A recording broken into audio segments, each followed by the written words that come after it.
Hey everyone, I wanted to talk about something that's been on my mind for a while now. I'm finding these videos to be pretty cathartic. But this is about culture war profiteering. Now, if you don't understand what I'm saying, it's not a big term, but this is the way that I see it, right? So, me being a veteran, I deployed, and I'm very familiar with the idea of war profiteering, right?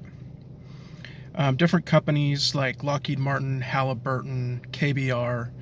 I think even Dick Cheney was in on it, even though he was, the vice president. He had some ties to war profiteering. But there are different types of war profiteers and different types of wars. Right now, what I'm speaking of is the culture war. And some may say that there is an information war also going on, but I definitely say that there is a culture war. Every time I see a blue check mark on Twitter, when they reinterpret racism or white privilege or anything like that, this is what I'm speaking of.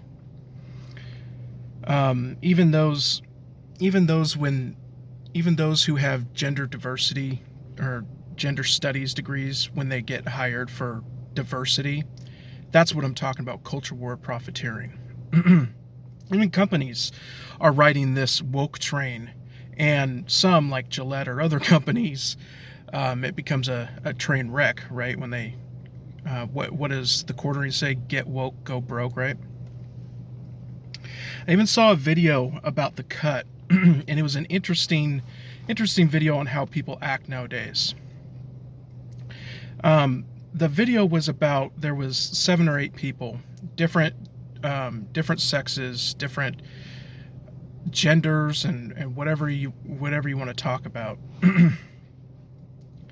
And they were talking about who's going to get the $1,000. So there's $1,000 up for grabs.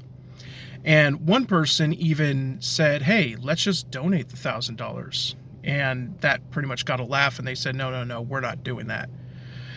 So what proceeded was basically, it was a race to the top of the victimhood flagpole, and it was utterly ridiculous. But anyway, how does this idea of a culture war profiteering, how does this work, right? How does it happen? When does it happen? What are the mechanisms that need to be in play for this to happen?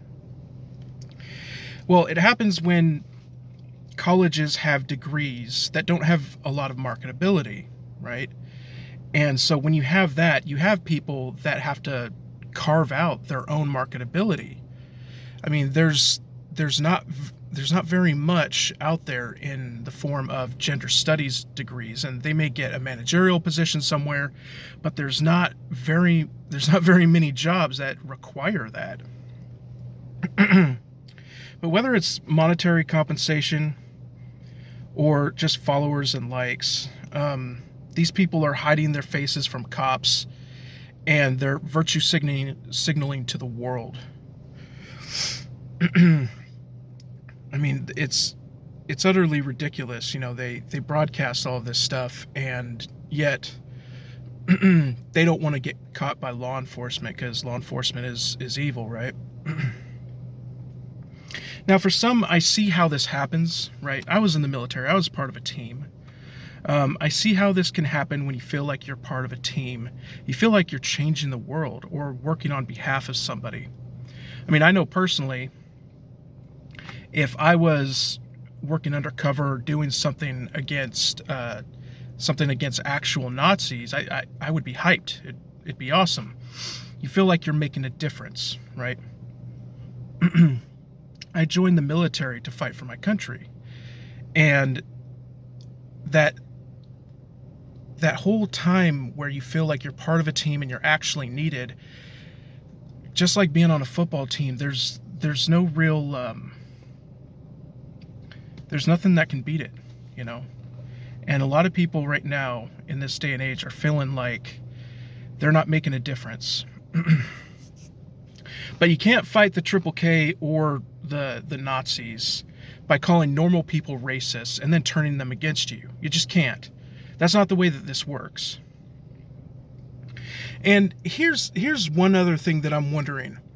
What's with this whole thing of white leftists hijacking actual worthy causes that can impact the black community for the better and making it about themselves and doing it for likes?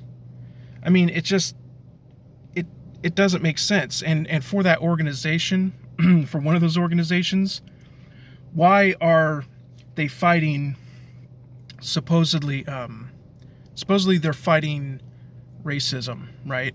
So why are they putting on their website they're also wanting to dismantle the nuclear family?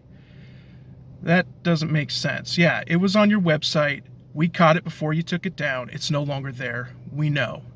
So what is that? And why did they take it down? Was there something that they believe in that they don't want us to know about? Well, the bottom line, I'm going to make this video somewhat short, but the bottom line is they do it for clout. And because it doesn't require personality, it doesn't require talent. It only requires douchebaggery. Anyways, that's my rant for today. I'll talk to you tomorrow, probably. Bye.